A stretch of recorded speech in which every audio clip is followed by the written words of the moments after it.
Hi, everyone. I'm Greg Wells. I am the CEO of Wells Performance. I am an exercise physiologist, also scientist at the Hospital for Sick Children. I'm an author. I've written 4 books. The latest one is Rest, Refocus, Recharge. Super psyched to be here, and I am ready to start digging deep. I'm Mark Sutcliffe, and I'm on a quest to learn from the best. Welcome to Digging Deep, presented by Zen Books and Abacus Data. This is the latest in our series of one-on-one conversations with thoughtful, fascinating, accomplished people in many different fields. When he was 15 years old, Greg Wells was a competitive athlete. He was a member of Canada's national youth swim team. And then he suffered a freak accident while he was bodysurfing. Greg broke his neck. He spent 3 months in traction. He underwent surgery.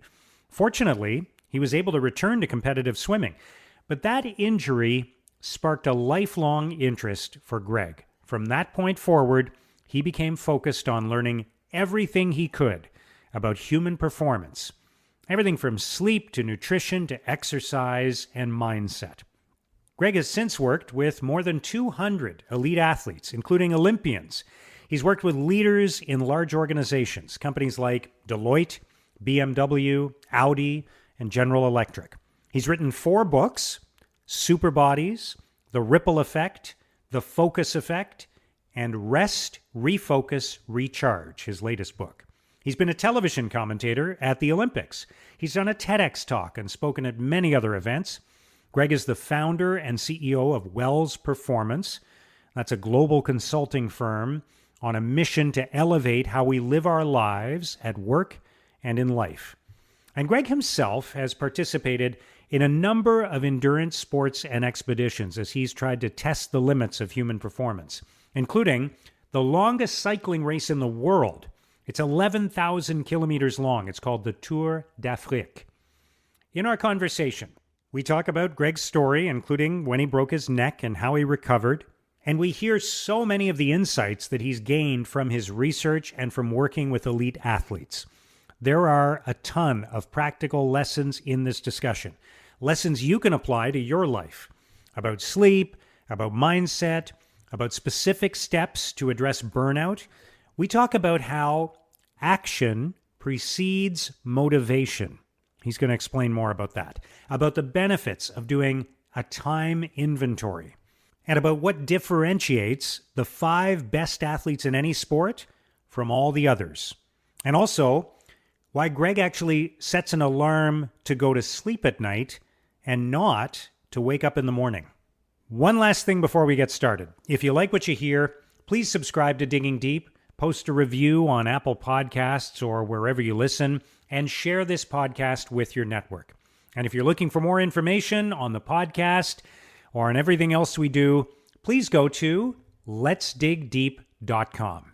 Now, let's start digging deep with an expert on human performance, Dr. Greg Wells.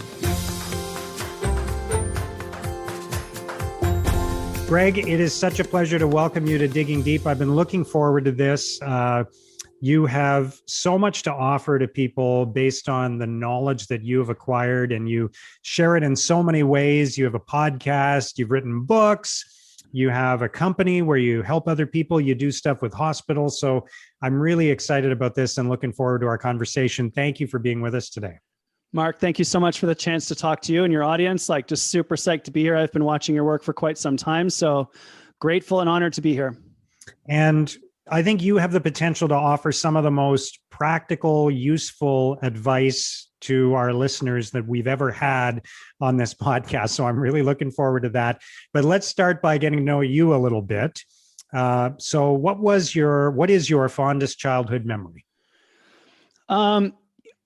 I started traveling at a really young age. So I was a competitive swimmer growing up, and so I had a chance to travel with swimming. I mean, the first one was from Toronto, Canada, where I lived, to Edmonton in Canada. That was, the first sort of sports trip, and then ended up traveling all over the world with sports. And then I remember my mom and dad taking me camping in Maine in the summers and spending weeks just playing on the beach and running around and, camping on road trips across Canada and through the Eastern US. So a lot of that just has to revolve around travel and experiencing the world, and just got so many memories of, standing on beaches or hiking through forests, and, quite a contrast from the regular city life in downtown Toronto. But that's where my mind goes when I think about early fond childhood memories. Right on. And there's nothing quite like those sports trips with your teammates and the families and all of that. That's something special, isn't it?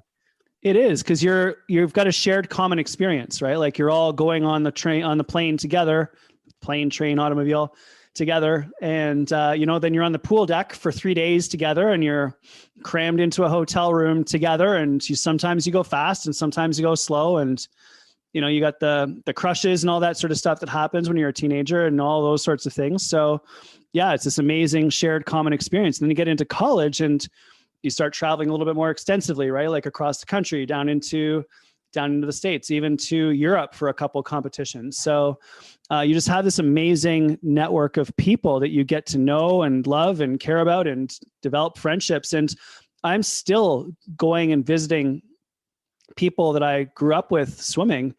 Most recently, one of my very good friends, Leela Molnar, she's a person I grew up swimming with, and she's now a mountain guide. And just recently we went ice climbing in the Rockies, right? So like we're still friends, still doing cool stuff and still adventuring all over the world. And hopefully I'll keep doing that.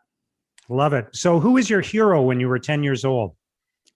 Without question, Victor Davis, Canadian swimmer, Olympic champion, world record holder.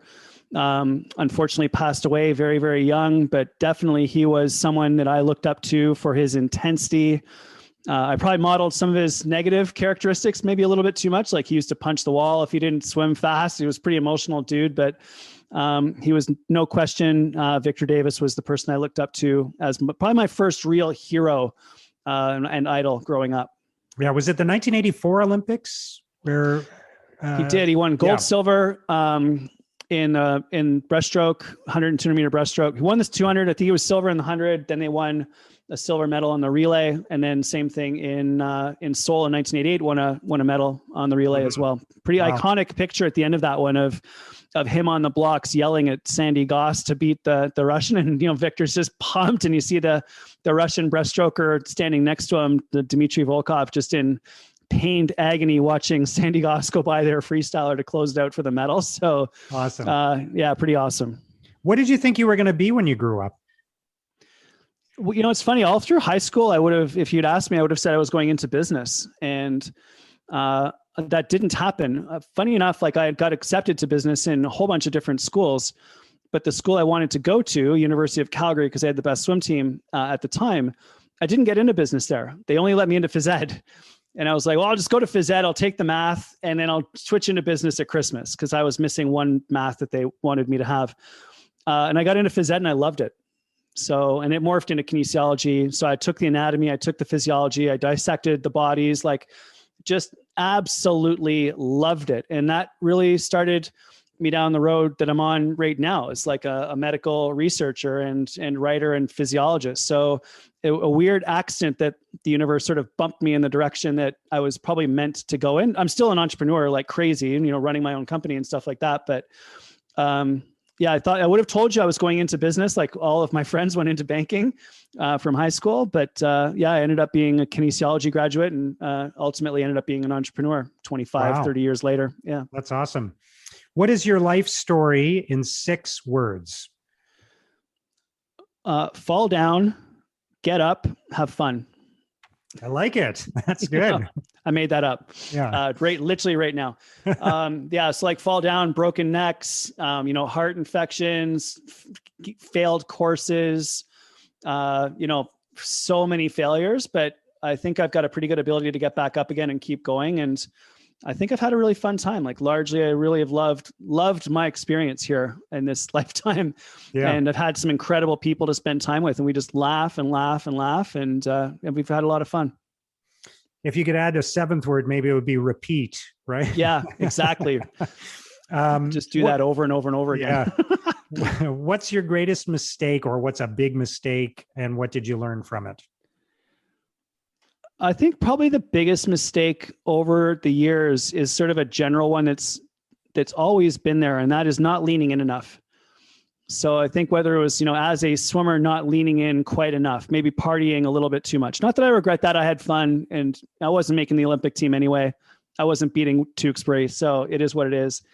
And even, all the way through university, and I did grad school and PhD and, master's and PhD. And, I had a chance to go to maybe more, meetings with the people around me who were there to lean in more to that community. Could have done that. So I think it's just like, I think looking back, I probably could have leaned into the passions and interests even more than I did. And that probably would have made a bit of a difference, but I don't have a huge number of regrets, to be completely honest. Like, I don't think I would have changed too much. Might have altered the outcome. The outcome's been pretty good. So yeah. I can relate to that though, because I think there have been times when I felt what you can see other people who are leaning in more than you are more passionate than you are more willing to do the hard work than you are in a particular area, right? And they're going to end up being more successful, right? Yeah. Yeah.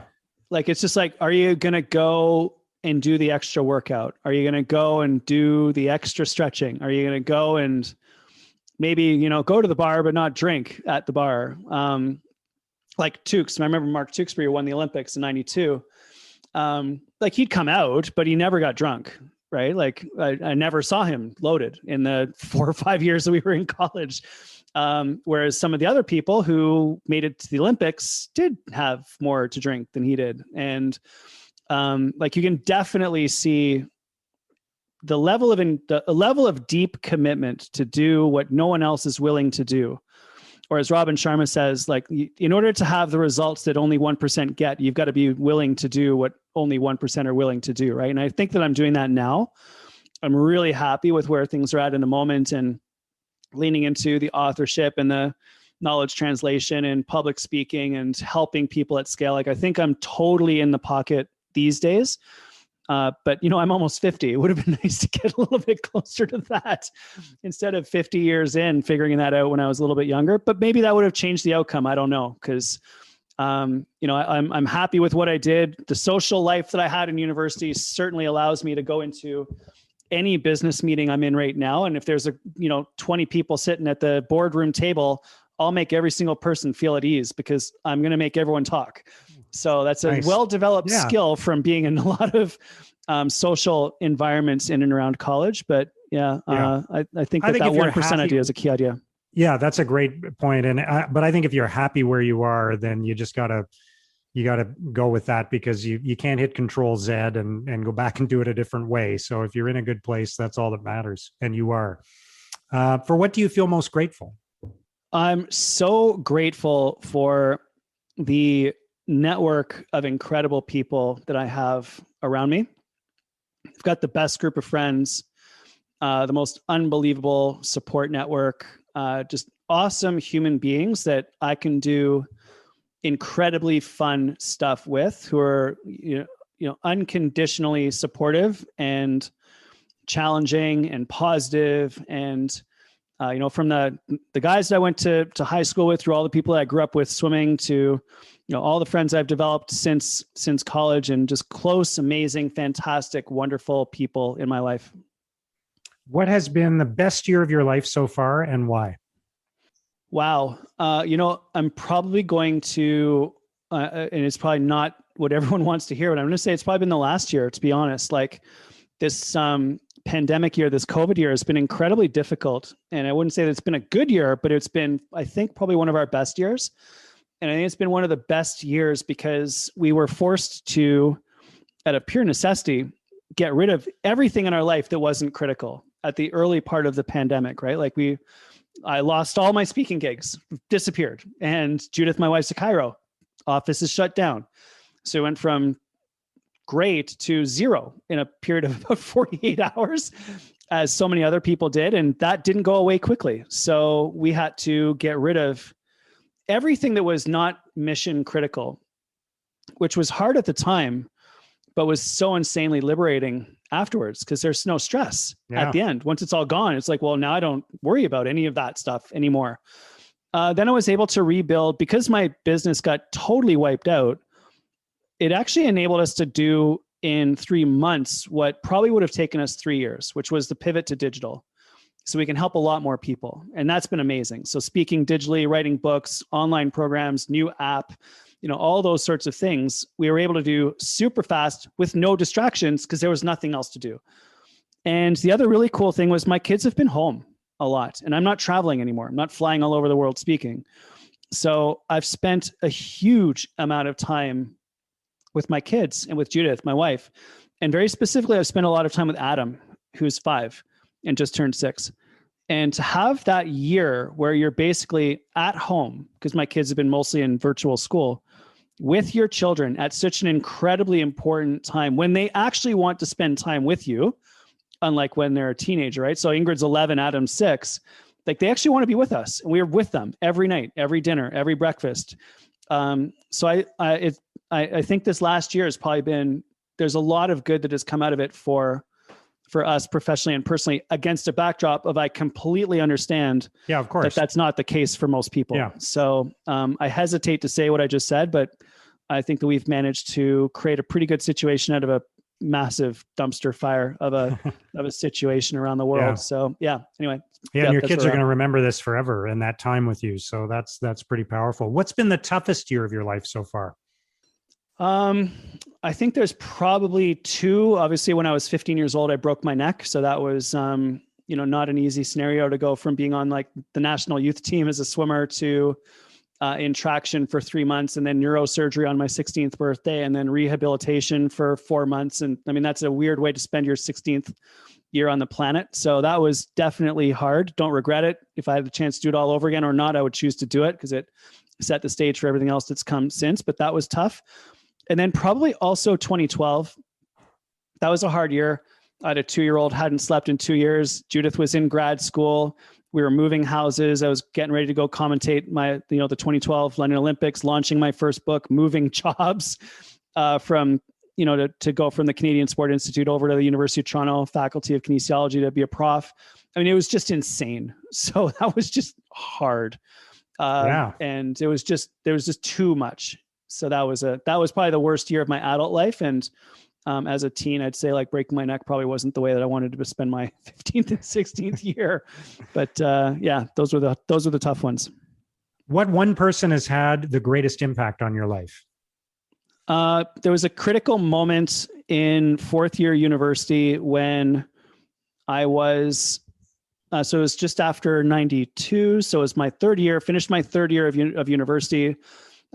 Went to Olympic trials, did not make the team, but managed to go commentate, help CTV anyway. So I got, instead of making the team and going, I went with media, which is probably better. So I had a great time in 92 in Barcelona as a member of the CTV broadcast team. Got home, went back to school, and it was starting my 4th year.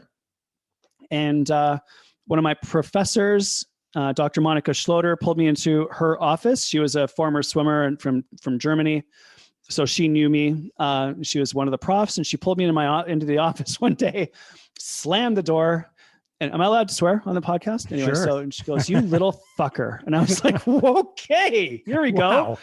Wow. She goes, "Sit your ass down." So I sit down, and she's at her desk. I'm at my chair, and she goes, "You've been fucking around for 3 straight years. You need to get your shit together." And I was like, fair enough. Like I do. So, okay. And she's like, "Here's what's going to happen. You're going to report into me every single week on what's happening in school. You're taking 6 courses, not the max 5. I'll get you the exemption. You're going to be president of phys ed. I'm the faculty rep. So we've got to sit on all of those committees together." And she said, "You're going to swim a lot less and study a lot more." And I was like, fair enough. So I went from being barely a C student to taking 12 half credits that year, getting straight A's, being president of phys ed, sitting on faculty council for the entire university. And basically that opened up the possibility of me getting into grad school a couple years later after university was over. So, I mean, I credit her for basically rescuing the trajectory of my professional life at the time. And, up until then I'd been having fun and swimming and, doing all those sorts of things. But that was the moment that, where I really buckled down and started to pull it together. And wow, that was a key moment. So she gave you the kick in the rear end that you needed, basically.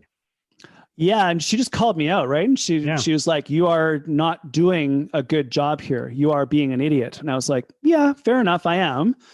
And I was like, you're right. And it wasn't like I even had a flash of resistance to it. It was like, you are 100,000% correct. And I think because I'd just been in Europe for 6 weeks, I was ready to come home and like, okay, let's get to work. I'd sort of gotten it all out of my system at that point. And, it wasn't even like, I've missed potential or anything like that. It was just like, you are 100% correct. I have no problem doing what you suggest I should do. I feel like that would be a good thing. So let's do it. And I was all in at that point. Funny enough, like 20 years later, I bumped into her at a conference. Might've been longer, might've been 25 years later. I was at a medical conference and she was there and I was speaking and I came up to her after. I was like, Monica, how are you? Great to see you, Greg. All those sorts. What are you up to? And I said, well, actually, funny, I'm a tenured professor at the University of Toronto in the faculty of kinesiology, but also in medicine. And I'm a scientist at Sick Kids Hospital in translational medicine. And she literally nearly fell over because the last time that she saw me was basically like this young, somewhat derelict athlete in my 20s. So That was a pretty cool moment. Yeah. I took her out for dinner and, I paid for the wine. And I think that was probably a pretty special moment in her life too. Yeah. She probably had no idea the impact she had, which is amazing. No. And I told her too, I was like, the only reason why that happened was because of what you said to me in your office that day. She goes, I know. Like she's that harsh, German, East German, tough as nails, cancer survivor athlete. Right. So, she was having none of me at that, no more of my nonsense at that point in my life. And it basically saved my life. What is your secret talent? I think I'm really good at taking very complicated ideas and making them simple so that other people can do something with that information. And it's taken me a very long time to realize that was the unique ability and to lean into it and be okay with that being the unique ability. I've been a researcher for a very long time, published 75, scientific journal articles, but I'm way better at translating those journal articles into actionable things that people can do than actually publishing the research itself. So that's taken me a long time to get there to that realization, but leaning heavily into that these days. Less and less of a secret all the time, though, as you do more and more writing, but that's okay. Cool, thanks. Yeah. As your profile increases. What is your boldest prediction for the future? Funny, I've been reading a lot of Ray Dalio lately, and Ray Dalio wrote a book called Principles. He is the head of Blackwater Associates, an investment firm in the States. Reading an enormous amount about him and just about the state of the world and his predictions for the future around disparity of economic status between different people in society and potential conflict that results from that. Traditionally over the course of 1,000 years, what are these patterns that emerge? And we're definitely at a certain stage of a pattern that has come before and will probably come again after this. So I don't know if I want to make any predictions. I'm a huge believer in human resilience and the ability of the human species to adapt. But I do think things are going to be challenging over the next 10 years as global debt has to be addressed at some point, either through inflation, and that will also accompany, some economic disparity issues that are going to have to get addressed at some point. So my bold prediction is that things are going to be a little bit challenging over the next 10 years, but that humans are incredibly resourceful and adaptable. And just like we have over the last 300,000 years of human history, we will adapt and overcome. But I think it's going to be a tough decade. Like a day of reckoning is coming, basically. Well, a few years of reckoning actually to reset this. I think there needs to be a reset in the system. And I think that reset has to happen. And I think that reset will probably occur within the next 10 to 20 years. But humans will and always get through that sort of thing. So yeah, that's my semi-prediction, or just what I'm thinking about these days. And by the way, I'm a physiologist, not an economist. So take everything I just said with a massive grain of salt as someone who's totally unqualified to talk about what I just spoke about. So if you don't agree, that's totally fine. I'm probably wrong. That's why it's a bold prediction. What would be the message of your commencement address if you were speaking to a group of students right now? Go all in. Go all in. Like, just, this is it. You got this life, right? Like, you're going to die, as Gary Vaynerchuk famously said to someone outside of a taxi who asked him, what's one thing that you would say to me? He said, you're going to die. And so like, you got one chance, do what you love, go all in, leverage your strengths. Don't care about what anyone else says, do you, but go all in. Let's do this. Right on. I love that. What has been a recent epiphany for you? Is there something about which you've changed your mind or some new discovery you've made? That we are far more in control of our lives than we had any idea that we were. And that basically you can overcome almost anything. So I always believe that anything is possible. And I've overcome a lot of pretty crazy stuff in my life, as we all do going through life. There are challenges that get thrown at you, but this real massive, actual, true control that we have over our life, if we're willing to make the hard decisions and do the hard things, is quite profound. So, Judith and I decided to, during this COVID time, in the middle of all of these lockdowns, we actually put all of our stuff in the basement of our house and rented a tiny little cabin out in the middle of the mountains with a very fast Ethernet connection. So we've, basically moved ourselves into a totally different environment so that our kids could be outdoors and physically active. And again, super grateful and acknowledge my privilege that I'm actually able to do that given the job that I have in my background and all those other things. I am privileged to be able to do that and very grateful for that. And I work so hard to create better opportunities for other people so that they also then have that ability to do what they want to do in their lives. But I think the epiphany really is around that we're in control. The world imposes limitations, or we impose limitations on ourselves that may or may not truly exist. Therefore, questioning your assumptions about what life needs to be is very important as a skill. And I think that when we question those assumptions and preconceived notions, many of which we've built around ourselves,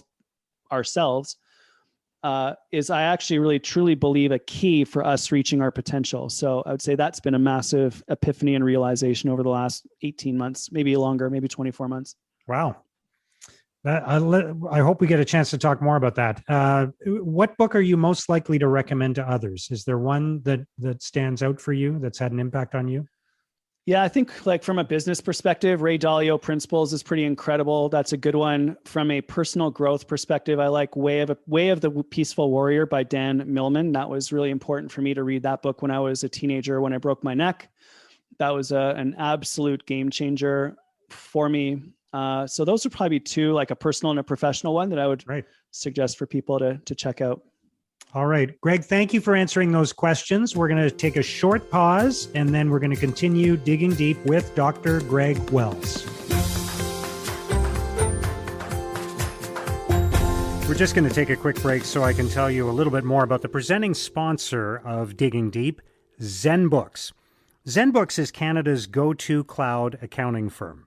They are not your typical accounting firm. I know the founders, Colin and Eric. I've worked with them for several years. And here's why I think you should consider working with them too. First of all, they bring a fresh, unique, modern approach to what is a very old-fashioned industry. These guys were working remotely and in the cloud long before it became cool. ZenBooks also uses technology to your advantage. I think this is really important. They give you the tools and analysis you need to monitor your business in real time. That's so valuable right now when everything changes so quickly. Yes, they're a virtual accounting firm, but that doesn't mean they're offshore, and it doesn't mean they're inattentive. ZenBooks combines the efficiency and effectiveness of a cloud accounting service with all the benefits that you'd want from a trusted advisor, high-level advice, and strategic support.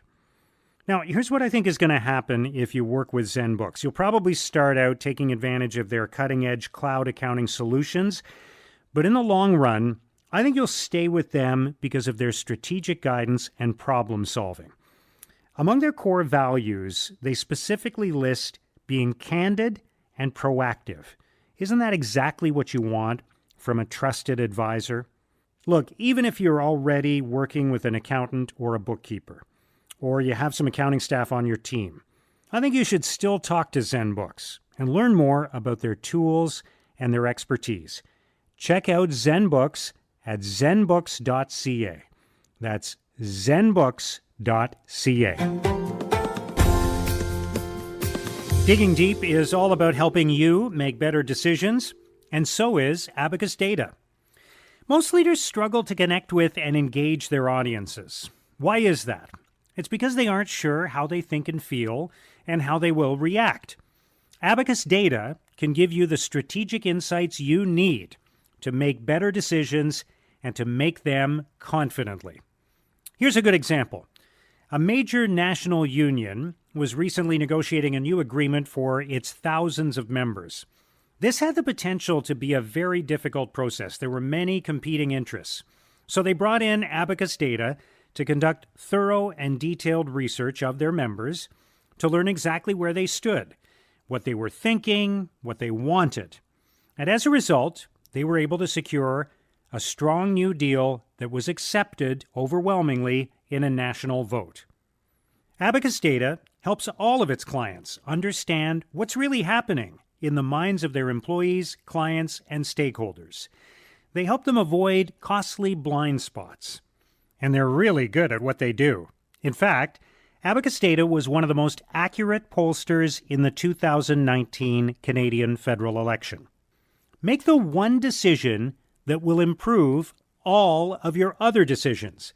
Let Abacus Data help you move forward with confidence and clarity. Go to abacusdata.ca. That's abacusdata.ca. Greg, once again, it's a real pleasure to be chatting with you. I'm really enjoying this, and there's so much I want to get into in terms of all the lessons you have to share, because I'm really into this stuff about sleep and about fitness and nutrition and all of that. So I'm going to geek out a little bit on that in a few minutes. But you've referenced it a couple of times, and I wanted to ask you more about it. That event that happened to you when you were 15 years old, you broke your neck. It was in Florida, if I'm not mistaken. You were on a trip with your swimming team.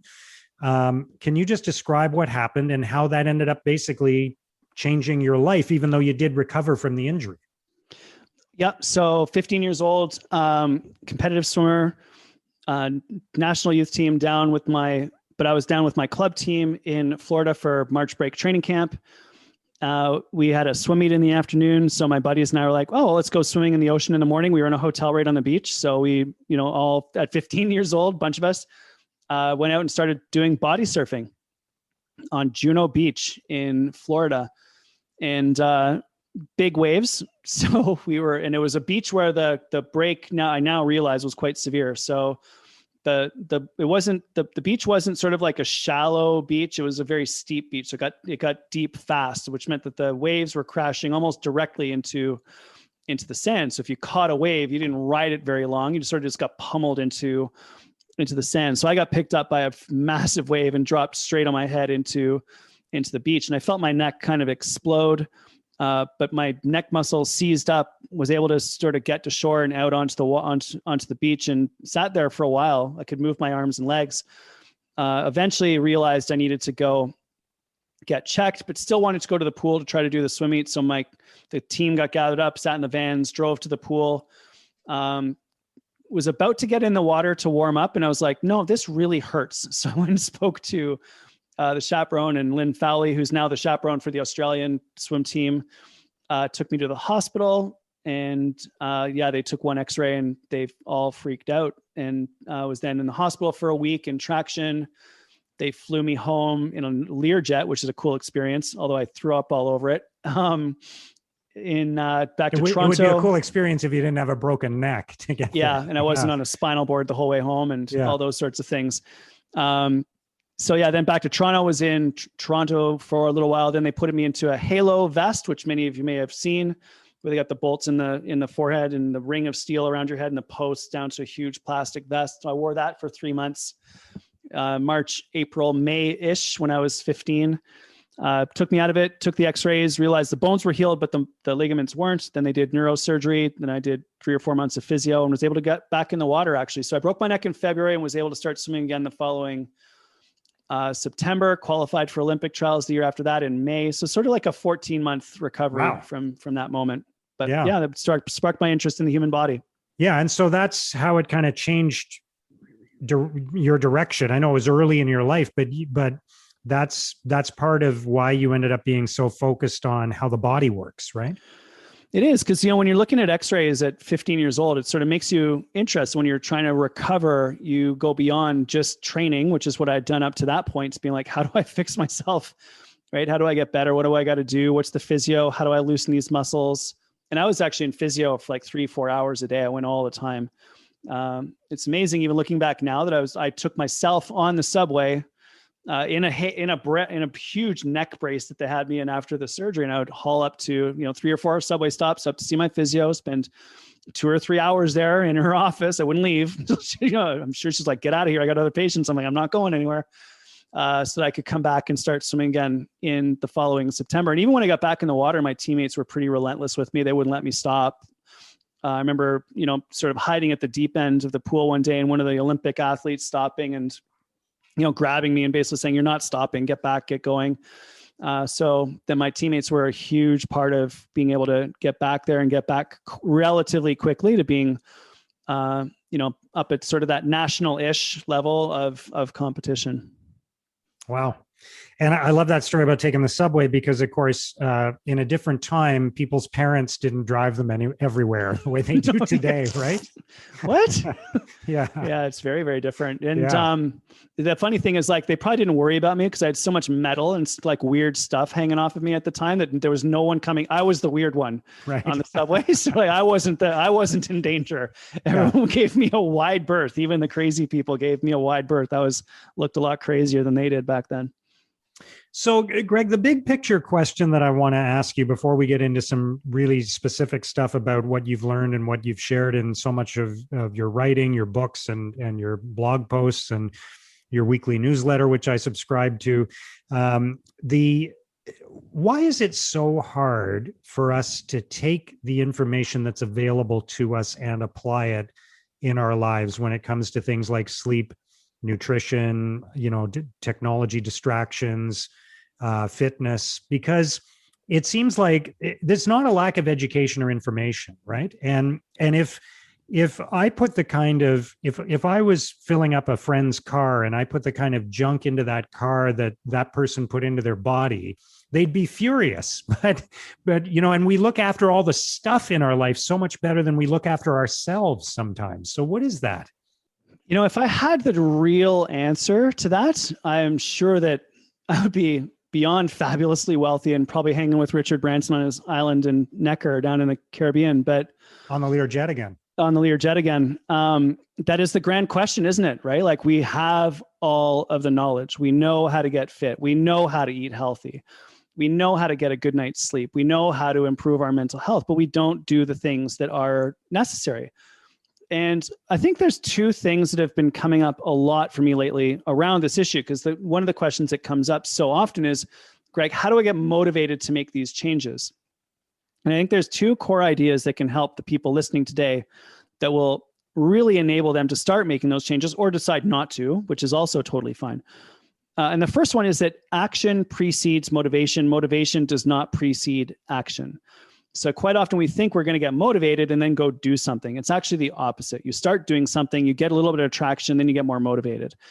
So you might get a little bit of some sort of an inspiration, shall we call it, to put on the running shoes and to go out there and go for your first run, which, if you haven't been running, is going to be awful. You're going to hurt. You're going to hyperventilate. You're not going to be able to do it very much or far, right? So then how do you go out the next time? And so it's action precedes motivation. It's just making the decision that I'm going to go for runs 3 times a week on Monday, Wednesday, and Friday at 3:00. You're going to block it off in the calendar and put your running shoes by the door, and you're just going to do it. Now, if you do that and you're consistent with it and you do it for 3 weeks, 9 workouts, you'll be like, hey, that run wasn't awful. And you're like, I can go for longer than 400 meters without stopping and hyperventilating. And then 2 months later, you're like, well, that was really easy. I felt good. And then 2 months after that, you're like, oh my gosh, I've got a second gear. I actually went up that hill without stopping. And then it starts to feel good. And then you discover one day while you're out there, the endorphin surge go through your brain, and then you're addicted. And then you're like, I got to do this all the time. So you're not going to get that that endorphin surge. You're not going to get that addiction to the good things in life the first day that you do it. The first time that you have a salad, you're probably going to have, it's going to do things to your digestive system we won't talk about on this show. But if you're, if you start to get into organic eating, if you start to get into, plant-based nutrition, and by the way, I'm not vegetarian. I eat meat, I eat fish. Wild, cold water, fatty fish, organic, grass-fed beef, for example. But when you get into ultra clean eating, Mediterranean style eating, you feel so good. And then when you start to feel good, it makes it very easy to make good decisions. So that idea of action precedes motivation is really cool, and sort of reverse engineering what you want is the key to do that. And that sort of leads me into the second core discovery around all of this, which is that if you want to be motivated at something, you must love it. So it's hard to motivate yourself to do something you hate. You can force yourself to do it, and sometimes we need to do that. You got to study for the exam. You don't love the topic. You got to get it done. Just pass the course and move on. That was my wife in neurophysiology or something like that. She's like, why do I need to know? No, it wasn't. It was diagnostic imaging or something like that. She's like, why do I need to know this? I was like, you just got to pass the test, and you're never going to look at another x-ray in your entire life. Don't worry about it. Just pass the test. Right. For me, it was electrical engineering in grad school. God, that was awful, but got through it. So sometimes you just got to do what you got to do. But if you want to be motivated at something, if you want to do it all the time, if you want to put in the 20,000 hours that it takes to become world class, or even just to reach your own personal potential at whatever it is that you care about, playing saxophone, painting a picture, running a marathon, whatever, 20,000 hours to get there. I actually think it's more than the 10,000 hours that we've been hearing about. True mastery is even more than that. You got to love it. So when I was growing up, I loved swimming, and I really enjoyed being in the pool with my friends. These days, I love being outdoors in basically doing anything outside: mountain biking, paddleboarding, skiing, cross-country skiing, hiking. If it's outdoors and physical, I love doing it. It's super easy for me to motivate myself to go do that. Doing the hip mobility exercises that I know I need to do in the gym is a necessary evil, which enables me to do more of the other stuff. But that love is really, really key. And whether it's love of work, love of your family, love of your activities, when you love something, you do more of it. I love my children, and I'm really fascinated by photography. So it's not a stretch for me to go to the park with my kids with my camera. Happens all the time. So I would just encourage people to think about, like, what do you love? And if you're trying to do something, but you're really having a hard time being motivated to do it, maybe you don't love it. Maybe you shouldn't be doing it in the first place. Maybe you should try to find something else that you do love and spend more time doing that. It'll be a whole heck of a lot easier, and you'll be a lot happier. But also find your way into something healthy by finding something about it that you love, right? So if you're into cooking, then try cooking healthier recipes, or, that kind of thing, right? So right. Or if you want to be fitter, for example, just spend more time around fit people that you love. Yeah. Right. If you've got some friends of yours who you really love, just go hang out with them. They'll probably go for a walk instead of sitting around, and go for a walk with them. And lo and behold, you're fitter. And you don't need to run with them necessarily. I've got a whole bunch of my friends who are way fitter than me. We go out and do runs or bike rides or whatever. They drop me, and that's totally fine. But I'm with them for the first 20 or 30 minutes. And then I'm with them for 33 minutes. And then I'm with them for 36 minutes. And then 40 minutes. And then maybe I win a hill and laugh, right? So it's just like, find anything that makes you happy. Yeah. Find the things that bring you joy. That's sticky, right? Totally. It's just find the things that are sticky and lean into that. Yeah. Can you talk about the importance of sleep? Because I think this is something that we're really only just recently focusing on and beginning to understand. But I know you've talked a lot about it. And what I turn to is the fact that some of the best athletes in the world, people like Roger Federer, they sleep like 9 or 10 hours every day, right? And that's critical to their performance. So if you want to perform at work or in sports or in anything, you need to sleep. We will, think a little bit about this in terms of general adaptation energy.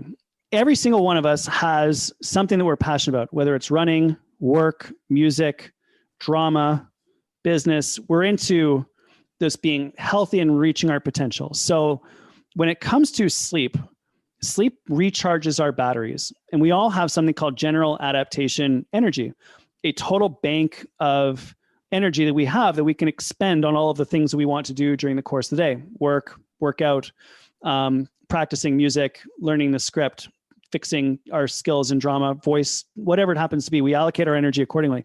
We can fill up and grow our energy bank through good nutrition, sleep, meditation, controlling our attention, building more mitochondria through exercise, and just get more and more and more of this general adaptation energy, which then gets funneled through our bodies out into the things that we love to do. Sleep being the most powerful way of doing that on a consistent basis. When we sleep well, we have increased levels of something called growth hormone, which repairs and regenerates all of the tissues in our bodies. It's like the fountain of youth. When you sleep well, you get better regulation of leptin and ghrelin, two hormones that control your appetite and satiety, how full you feel. And so you make better decisions around food. We know that when you sleep well, you have lower risk for cancer, heart disease, type 2 diabetes, metabolic syndrome, even depression. There's a direct link between the amount of sleep that we get and your risk for mental health challenges. So it is really fundamental for me. It's sort of like, if you're not sleeping well, you're not going to be able to eat well. If you're not sleeping well, you're not going to get the workout in. If you're not sleeping well, you're not going to have good mental health. So start with sleep. And when Judith and I first started working on improving our sleep as a family, it took us like 6 months before we were able to, get the blackout blinds, figure out that we needed a bedtime alarm, not a morning alarm, being consistent with what time we were going to bed at night, getting rid of the screens and not watching TV at night. Like all of these habits that build up that enable you to actually fall asleep quickly and stay asleep so that you sleep deeply, they take a lot of time to build up. But if you do it, it opens up all of the possibilities for everything else that you want to do in your life, and really gives you access to your human potential to do whatever it is that you care about the most in your life. So you actually set an alarm to remind you to go to sleep rather than an alarm to wake you up in the morning. Yeah, I try never to use an alarm to wake up in the morning. If you're waking up to an alarm in the morning, it means you probably didn't get enough sleep. So I will set an alarm for the last possible moment when I can wake up and not get fired, basically. Right. Yeah. It's interesting you say that, because I've stopped setting an alarm. I used to have to get up super, super early, like 4:15 to do a radio show, which fortunately I don't have to do anymore, because I think that probably would have killed me or taken years off my life. Yeah. But now I really put an emphasis on just waking up and structuring my time in the morning. I still wake up at 6, sometimes a little bit before, sometimes a little bit after, sometimes 6:30. But just waking up naturally feels so much better than being jarred awake by an alarm, right? Totally. And it took a long time to figure out how early I needed to go to bed in order to be able to wake up naturally. And usually when you first start doing this, you're probably also quite tired. And so you'll sleep a lot. And then eventually you'll notice that you start waking up earlier and earlier and earlier as your body gets used to going to bed at a reasonable time, but then also just getting rested enough that you don't need so much sleep to catch up.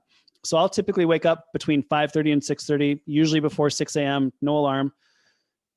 I do usually set an alarm for 7 because I need to, work, get my kids to school, all those sorts of things. But that bedtime alarm has been an absolute game changer. So on iOS right now, if you have an Apple device, you can use the sleep function. The clock actually has a section where you can set a bedtime alarm. And the cool thing is, if you reverse engineer that you want to get 8 hours of sleep, let's say I want to wake up at 6 a.m., you just go backwards. And like, okay, so I got to be falling asleep at 10. So I'll set my bedtime alarm for 9:30 to remind me, okay, 9:30, get off whatever it is that you're doing, and let's start the warm down routine, the landing routine. Take the bath, do the meditation, read a book, turn off the computer, get off Netflix or whatever it is that we're doing, and get into that recovery and regeneration mode. So we could talk about other things too, like food and nutrition and all of that. But I know you also, a critical pillar for you is mindset, right? So can you talk more about what kind of mindset you need to perform at a high level in whatever you're doing? Yeah, it's so interesting. As a physiologist, I sort of have always studied the neck down and left the brain to the psychologists I've worked with, the mental health trainers, the mental performance trainers that I've worked with. And so I will limit some of my comments to very, very general things with regard to physiology of mindset, so that I stay within my my lane of my professional discipline. But what I've been really interested in lately is the states that we can get into, which enable us to do certain things at a very, very high level. So my latest book in Rest, Refocus, Recharge, that book, I studied the neurophysiology of human performance at various different tasks that we do, and generally discovered that if I was to put electrodes all over your brain and measure your head, brain activity, as you do different tasks during the course of the day, we'd be able to broadly categorize those 4 or 5 states. And right now, you and I are probably in what's called beta brainwave mode: hustle, focus, execute, just perform, get stuff done, to-do lists, emails, conversations, thinking, sales calls, all those sorts of things. That's beta brainwave mode. If we relax just a touch, if we slow down just a touch, you enter into a more relaxed state known as alpha brainwave states. If anyone's got a Muse headband or has practiced meditation, one of the goals in meditation is to get from beta into alpha. Alpha brainwave states, which are when you're learning, you're reflecting, you're doing strategic thinking. It's also called metacognition in academia or in education. Thinking about how you think. Sort of just imagine someone with a book, right? They're frozen. They're deeply immersed in the book. Or you've got someone that's thinking deeply. They freeze. They rub their forehead. That sort of a state is an alpha brainwave state. Amazing for learning, thinking, contemplation, reflection. Slow down even further. Relax even further. And you get into a state called theta brainwave states. And in theta brainwave states, you're creative. You're ideating, you're innovating, you're problem solving, you're daydreaming, right? It's just that really sort of the mind is not active. It's wandering and doing whatever it is that it wants to do. And it's in that state when you have the eureka moment, like, oh my gosh, never thought of it that way before. Here's the answer, right? And so that happens in the shower. It happens when you're out for a long run, happens when you're driving long distances, or you're staring at the waves, or you're in the park staring at the leaves in the, blowing in the wind, those sorts of things. Slow down even further, you fall asleep. That's delta brainwave mode. And then the state that I've become really fascinated by is when we create gamma brainwaves, which are actually the fastest brainwaves. And it starts in the back of your brain and floods through to the front. And those happen when we're in the zone, flow states, peak experience, magic moments, staring into the eyes of a loved one, or you just in that magical state of easy flow, right? So that's gamma brainwave state. So mindsets become very, very important for me, mainly in terms of recognizing the state that I'm in and trying to change my state to make it easy for me to do the things I want to do. So if I'm trying to get emails done, I am massive energy. If I'm trying to learn, I'm in a different chair. Sitting down, super relaxed. If I'm trying to come up with a solution, I'm out for a walk in the woods. If I'm trying to sleep, I'm in a bedroom, pitch black, right? So I'm just like changing my environment, changing my activities to make it easy for me to do the things I need to do in my life at the highest level that I'm capable of. So that's for me what mindset means these days. So can we get better at consciously changing between those states to suit whatever we're meant to be doing right now? Absolutely. And the first state is awareness. So sort of like awareness and then reverse engineering. So the first thing is being aware of where you're at right now. So how do you feel right now? Like, are you tense? Are you anxious? Are you nervous? Are you stressed? If that's the case, you're probably not going to be able to learn anything. You're probably not going to be able to think strategically about your future. And if you're like, I really need to sort out what's going on, like, where am I going to live? How am I going to get a new job? How am I going to get this project done? How am I going to study for this exam? All of those sorts of what, why, and where questions, what, why, and how, questions that we ask ourselves when we're in that state of having to figure stuff out, you really need to relax, right? And when you relax, it opens up possibilities, which is really hard when you're stressed. So this is something that we learn to do through breathing, right? Just one deep breath takes you down a notch. And so when we do breath work, that's a powerful tool. When we do meditation using an app like Headspace or Calm or 10% Happier, you can train your brain's ability to settle down, train the mind to relax. When we do the journaling, it teaches you how to get out of your own head and see yourself as the observer. When we practice gratitude, we learn to calm ourselves down and get out of a stressful state to be appreciative of what we have, even if it's the tiniest little thing going on in our lives. When we go for a long walk and leave our phones at home, you learn to let your mind start wandering, which opens up theta brainwave possibilities.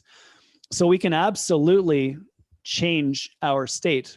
First idea being, let's be aware of where we're at right now, think about where we want to be, and do what we need to do to get into that state. But in general, what all of us need to do just to get any sort of traction in this whatsoever, in the way that the world is at the moment, is simply to slow down. Like if I was to say, what's one thing you need to do? Just slow down. Let's slow down.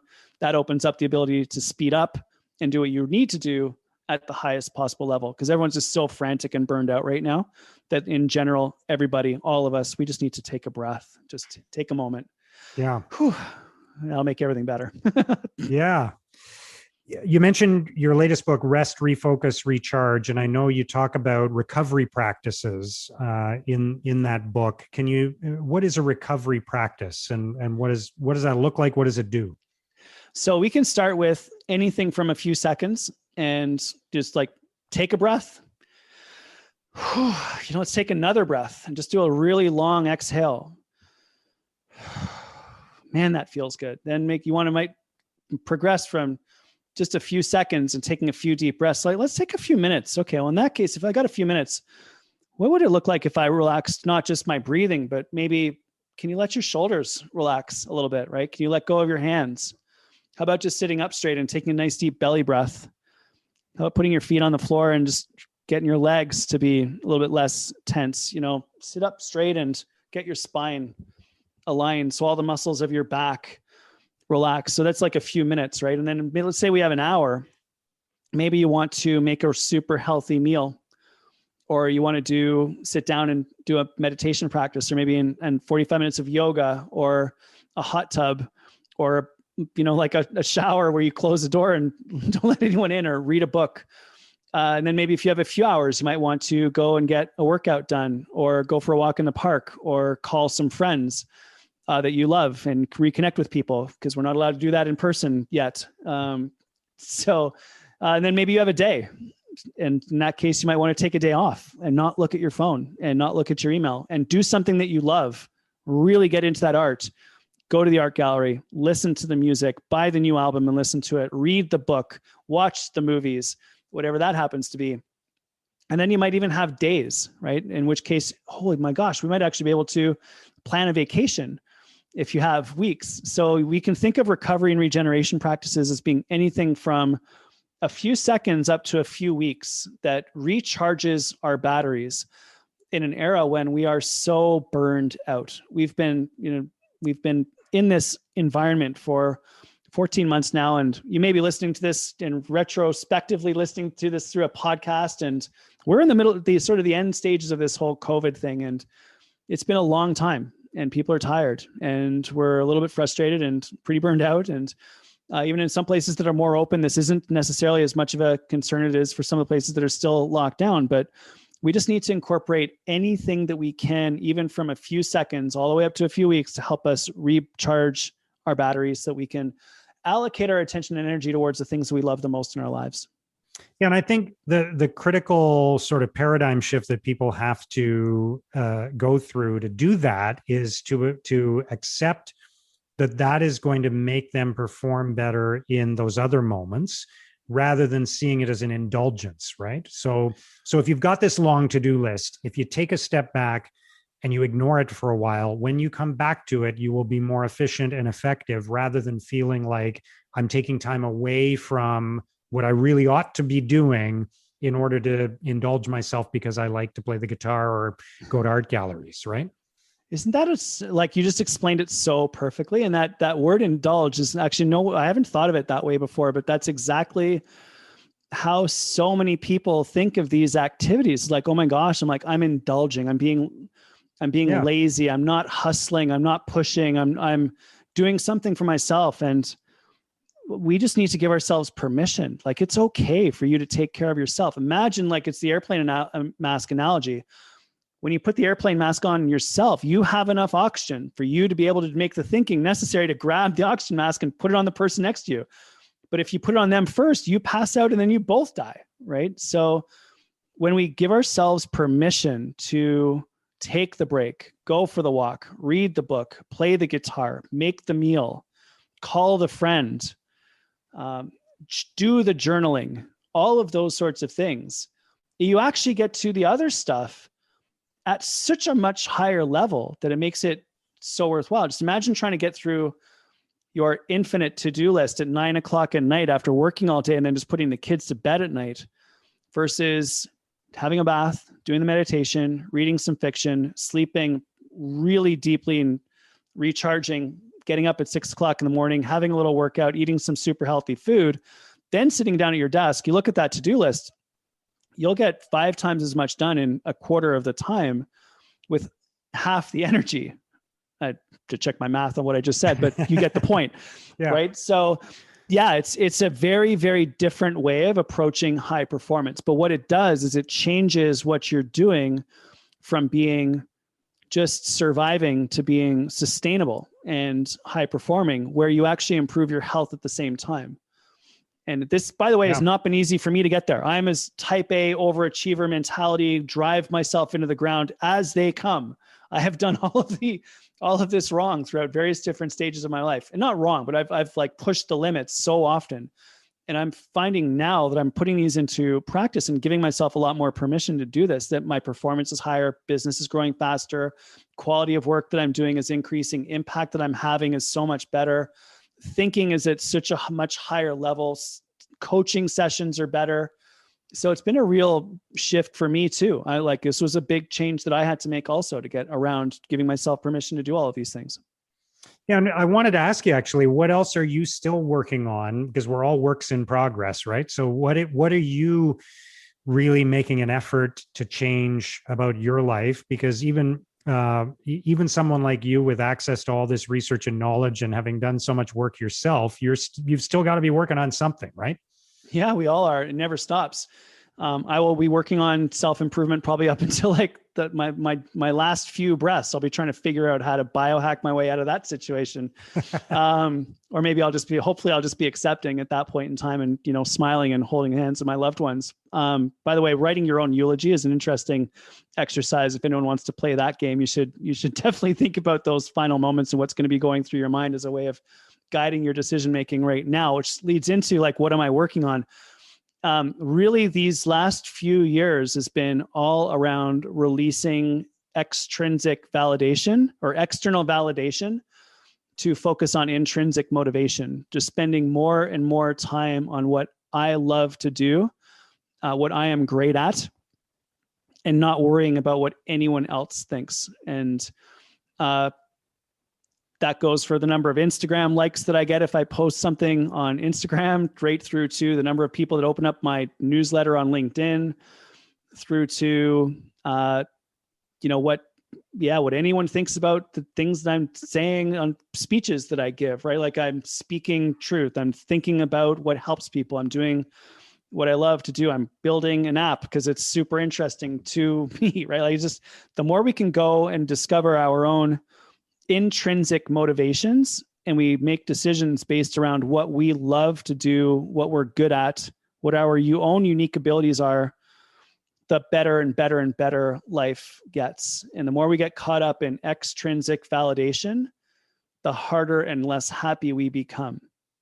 So I do a lot of work in high schools. And one of the biggest things that students struggle with is likes on social or, what do my parents think about, I want to be a chef, but they want me to be an accountant, right? And that never stops. So that's really been what it's been about lately, is just really digging into what makes me happy and going and spending more time there.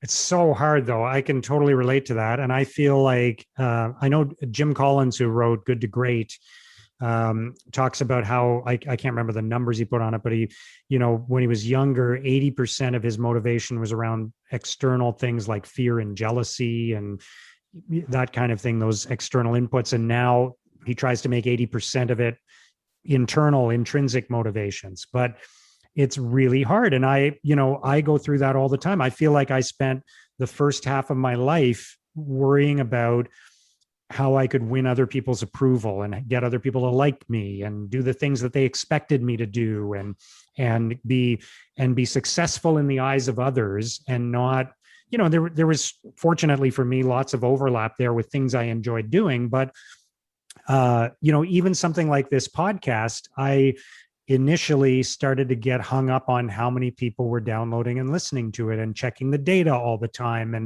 And then I finally said, I'm not going to look anymore. I'm just going to have great conversations like this one with people I'm really interested in. And I'm going to let everything else take care of itself. And I'm going to give somebody else the task of measuring the results and trying to grow the numbers. I'm just going to do what I really enjoy. And it's still hard to do that, but that's what I want the second half of my life to be like, as opposed to the first half. Yeah. And then the funny thing that I've heard from people is that eventually you realize that no one cared in the first place. Yeah. So, right. It's just like all of that thinking was just like completely irrelevant because it's all self-fabricated. Yeah. No one cared. It was actually you. It was actually you all along, right? That was driving me crazy with this stuff. Yeah. Right. Yeah. So it's just been the work necessary to release that. And there's a couple exercises that have really helped. One is I learned it from Strategic Coach, and it's just the time inventory. So if you list all of the things that you do, all of the tasks that you perform over a week, and you keep track of that, and you find every single thing that you do, you then have a very good indicator of what is your actual calendar doing. Not what's programmed into your calendar, but what are you actually spending your time on? That betrays your priorities.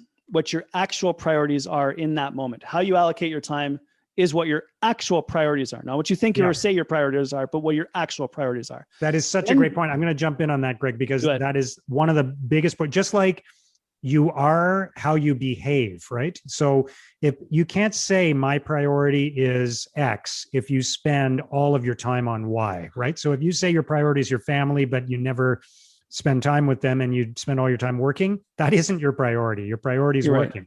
100%. And getting rid of those disconnects is the key to being happy. So when we do that time study and you evaluate your time study against your priorities, over time, you can begin to shift and spend more time doing the things that you love. This is not do this over the weekend and everything's fixed on Monday. This is like a 3 to 5 year process, right? So for example, when I was at the university as a prof and I looked at what I was doing, research, teaching, and committee work, I realized I loved the research. I was okay at teaching, and I hated the committee work. Therefore, 2/3 of my job, I was like, meh. And 1/3 of it was totally awesome. And so went through the tenure process, got tenured, everything I'd ever wanted to get, been working through the academia process for like 21 years at that point, sat down, looked at my job, and I was like, I hate 2/3 of what I do. And I realized I had to leave. And so I went and spoke to my dean, Dr. Ira Jacobs, infinite respect, one of the best people in the world. Had this conversation with him and was like, this is working. I've got to pull the parachute on this. So hard thing to do, to give up 21 years of dreams right after you got the dream. So I just moved my research program to Sick Kids Hospital, and I still do exercise medicine research, let go of tenure, pension, benefits, and allowed that space to be filled up with what I do love to do, which is knowledge translation, podcasts, writing books, doing public speaking, being super creative with the app. So yeah, it's really wild when you start to make these once you do that study, you end up with clear data, what you're spending your time on. You contrast that with your real, true priorities and loves and skills and abilities, and you gradually transition your time to be spending more and more time on your unique abilities, to use Strategic Coach terminology. Yeah. And when you do that, happy, high performance, healthier, and you can live the life that you're capable of living. So it's not easy, but when you do that work, it's pretty cool what the outcome ends up being. Yeah. Time inventory, your unique abilities, Strategic Coach, shout out to those guys. Dan Sullivan, great guy. I was just talking to somebody today about one of his books, which is Who Not How. They do some great work. They have some great podcasts too. So lots of respect for them. So I know people often ask you, because you work with so many elite athletes, that they often ask you, I think, what you can learn from those people. And I wonder, actually, is that the right question to ask? Because are those lessons of the elite athletes relevant to people who are focused on everyday performance at work, or is it a different question that we should be asking that's kind of more universally applicable rather than just to those one percenters? I think it is the right question to ask, because we should always be learning from people who are at the limits of what humans are capable of. There's always something to learn from people that are doing. If you're an astronaut, you can learn from the astronaut, even though you're never going to go to space.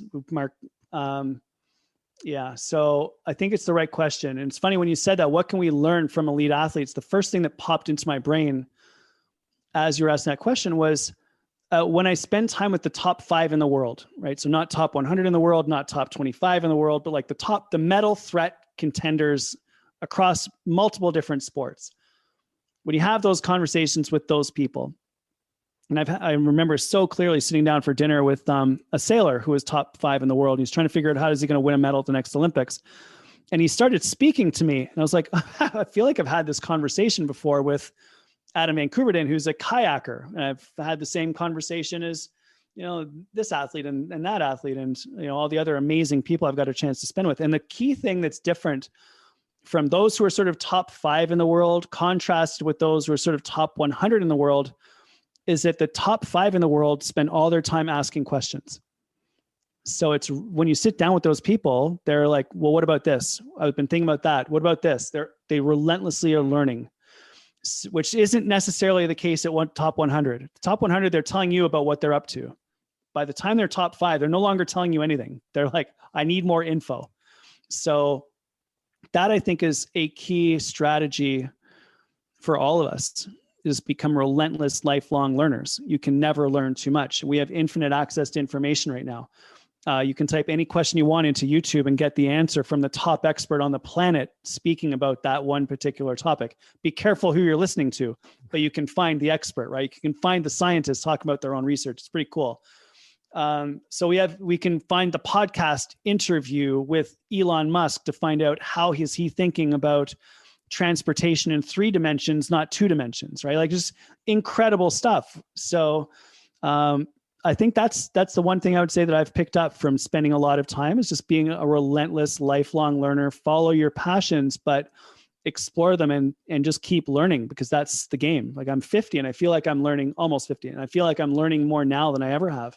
So yeah, that's the one thing that popped into my brain as you were asking that question. That is a fascinating insight, because it's about being curious, and it's amazing. You would think that the best in the world would be sharing information and providing information rather than seeking information. But the reason they're the best in the world is because they keep searching for that information, right? They want to learn more. They want to know how other people did it. They want to apply something new to what they're doing. Yeah, I've got these workbooks that I've put together for the programs that I run, and I just converted them into PDFs. And it's funny, the 2 people that, when they heard about it, wanted the PDFs, filled out every single exercise in the PDF. This is not complicated stuff. It's like, what time do you want to fall asleep at night? Like, this is not rocket science. But the only people that did it completely was an MVP Major League Baseball player and a top 5 in the world PGA Tour golf player. Like, and they filled them all out, right? Yeah. Within a week. Like, I'm done. What's the next one? So yeah, it's pretty cool. When you give people like that things to do and things to think about, they go deep and keep going. So that's something we can all do. Like, you can read the books, you can listen to the podcast, you can listen to the audio books while you're driving to and from work. We call that attending traffic university. Like, there's so much infinite access to knowledge right now. Or if you're out for a run, excuses anymore, it's so amazing. Right? Yeah, totally. If you've got internet access, there's no excuses for not learning whatever you want to learn in the world, right? It's there. It's out there for you. Cancel cable. Yeah. Spend the money on organic food and fill the time with a podcast. And in a year, you'll be a very different person. Yeah.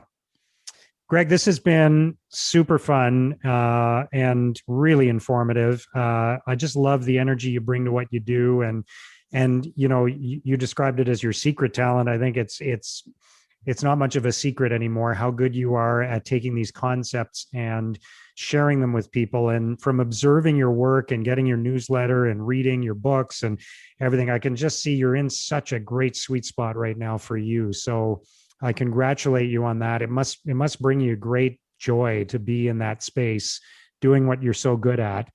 And I really appreciate your time today. Thank you for joining us. Mark, thank you so much for being on the show. Like I said, I've been watching your work for a long time, and it's just great to be able to do this and connect. And I don't know if it's joy yet. It's more like relief, to be honest, but hopefully we get to a point of joy pretty soon. No, I'm just kidding. It's a lot of fun, and it's a pretty cool place to be. And just, I get to do this, which is unbelievable. So thanks for the opportunity. There are so many takeaways from that discussion for me, and I hope for you as well. I love what Greg said about going all in, because you're going to die anyway, about how action precedes motivation. I thought that was a really powerful lesson. About the way you spend your time telling you what your priorities really are. I think that's a lesson for all of us. So much great practical stuff, and he's so good at making it relatable and understandable. I really enjoyed that. I hope you did too. So once again, thank you to Greg Wells for joining us on Digging Deep. If you enjoyed this episode, please review it and share it with people you know. That will help us produce more great episodes. And if you want to keep digging deep into topics and lessons like this, or see the show notes, or if you want to subscribe to my weekly newsletter or read my blog, you can do all of that at letsdigdeep.com. That's letsdigdeep.com. And get ready for more great stories and powerful lessons on the next edition of Digging Deep. Thank you for listening.